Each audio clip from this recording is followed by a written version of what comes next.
আরে সেটা তো আমিও চাই তোমাকে বুকে টাইনা নেই, কারণ এখন হলো শীতকালে, শীতে যদি তোমাকে বুকে টাইনা নেই তাহলে আমার একটু গরম লাগবে। এই জন্যই তো তোমার ঘরে যাইতে চাই না, কারণ তোমার ঘরে যদি যাই তাহলে তুমি যত্ন করবে, অন্য কিছু আর তোর করবে না, আমার যেটার প্রয়োজন সেটা তো করবে না। দুলাভাই হইলাম কবে? আমি আবার তোমার দুলাভাই হইলাম কবে? আমি তো এখনো বিয়েই করলাম না। বলেন কি? তোমার সোনা না, এটা তো মানতে পারলাম না, এটা অবশ্যই খারাপ, এটা আমি মানতে পারলাম না। হ্যাঁ, ধীরে ধীরেই, কোনো সমস্যা নেই, তুমি ভয় ভয় না, আমি ধীরে ধীরেই করব। I love you, I miss you, I kiss you. I love you পর্যন্ত ঠিক আছে, তারপরে যে এতগুলা সুমা খাইলা, আমার গালের গোস্ত তো একদমই শেষ হয়ে গেল গা। বলেন কি? হ্যাঁ, তুমি ফুল ঠিক আছে, সেটা বলছো ঠিক আছে, তোমাকে দেখতে ফুলের মতোই সুন্দর লাগে, আবার তোমার পাশেও অনেকগুলো ফুল আছে। তবে আমি একটা বিষয় বুঝতেছি না, তুমি এই শীতের মধ্যে ছাদের উপরে উইটা শীতের ভিতরে নাচতেছো, ওই সমস্ত টিকটক ভিডিও বানাইতেছো, তোমার কি শীত লাগে না? তোর মাথা নষ্ট।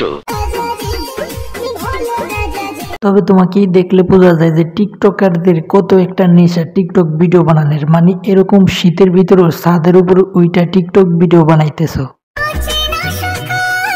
সকাল আবার অচেনা হয় কেমনে? সকাল তো সবই চিনা। বলেন কি? উদাসী বিকাল হলে তাহলে তুমি কি করবে? শীতের ভিতরে কম্বলের ভিতরে ঢুকবে নাকি? অনেক ঠান্ডা লাগে। সেটা তো তোমার দেখেই বুঝলাম, তোমার অনেক ঠান্ডা লাগে, এই জন্য তুমি তো কম্বল গায়ে দিয়ে ঘুমিয়ে আছো।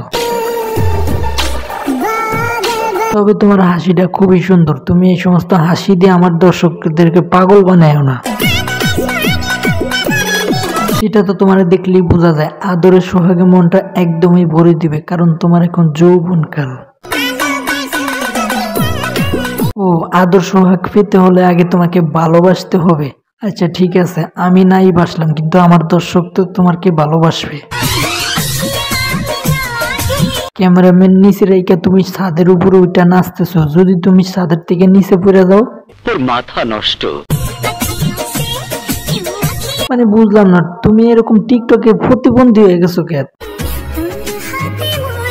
না মানে বুঝলাম না, করোনার মতো তোমাকে কি ভাইরাস ধরছে নাকি? TikTok virus? সঠিক বলেছেন। ভালোবাসায় সুখ তোমাকে কে বলছে? ভালোবাসায় শুধুমাত্র অশান্তি। মিথ্যা কথা, আমি বিশ্বাস করি না। কোন অনুষ্ঠানে একটা ড্রেস পরলে সেটা আর দ্বিতীয়বার পরতে না চাও আমার আম্বানি মন।